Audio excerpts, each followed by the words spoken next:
Okay, guys, today we are talking about Healthier Choices Management Corporation, or HCMC, an update on their financial statement, which was released May 10th. I mean, you guys probably know some of that stuff. But also, I'm going to talk about their offering, their shareholder offering, exclusive to shareholders. Anyway, the Q1 results, I mean, net sales are down 14%. I mean, that's disappointing, but again, they're still struggling with the pandemic, but the stores are now open. So, and Florida is open. So, they're, that's kind of a little disappointing. Their operating expenses are down 15%. That is very significant, and that's really good news, you guys. Their the EBITDA, which is a loss of $394,000, but it's 9% better than year over year. So that's good. But the net loss is only 1% better year over year. But that's, again, the pandemic has probably got a lot to do with the sluggish growth of the company. So, a little bit about Jeffrey Holman. He went to SUNY Binghamton. It's a very, very good school, and then Ben Cardozo School of Law in New York. That's a great school, actually. And he's a business lawyer, not a litigator, and you don't want a litigator to be your CEO anyway. More on their financial statement. I mean, the $14 million in assets, which is a 15% increase from last quarter, which is very good. But their liabilities basically match their assets, which is not, actually, it's not bad, to be honest, for a young company and whatnot.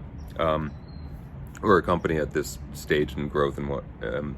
Now, the trading and shorting volume remains huge. I mean, probably about half of these shares are counterfeit, unfortunately.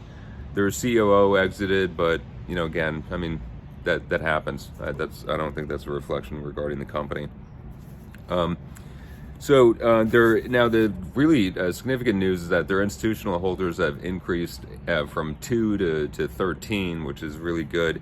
But that they're not really significant holders, except one institution does have 430 million shares. So they've bet some significant amount of money into this. Now, what about their rights offering? I mean, basically they're offering people that are current shareholders to get basically a 25% discount on the share price and buy directly from the company, which gives the company money. Now, that is good for people who are shareholders and believe in the stock, and it's also very good for the company because the money goes directly to them. Now, the flip side is that it's kind of watering down the stock slightly, and there might not be many buyers over the next couple of weeks because people would rather directly buy from HCMC. But I think that new shareholders, I think, are coming into the stock every day. So I might participate in it. I do own HCMC, and I do not sell stock, you guys. I buy it and hold it. I don't sell it. I'm not flipping, and I'm not day trading this stuff. I don't know why people freaking think that nonsense. So regardless, this is a significant stock in my portfolio, and I do, looking very much forward to, litigation and the results of that stock. I mean, the lawsuit keeps increasing in value. It was 1.7 billion in value. Now it's probably almost 2 billion in value regarding how many users Philip Morris have. Philip Morris claims that they're not currently infringing, but it's probably BS. But regardless, the lawsuit itself will, if they end up doing a buyback of the shares, they'll be able to buy back a huge amount of the shares if they get like a $1 billion settlement out of this. So, but that's a couple of years down the road, you guys, minimum. So, that's my thought anyway. You guys, you don't get $1 billion just because you want it or you were infringed and shit. You got to fight for it, and that's the way it goes.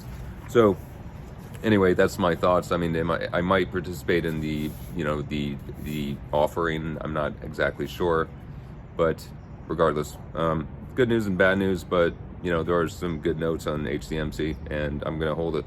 Okay, y'all, please like and subscribe to the channel. This material is not an offering, recommendation, or a solicitation of an offer to buy or to sell the securities mentioned or discussed, and is to be used for informational purposes only. Any performance results discussed herein represent past performance, not a guarantee of future performance, and are not indicative of any specific investment. I'm not a financial advisor.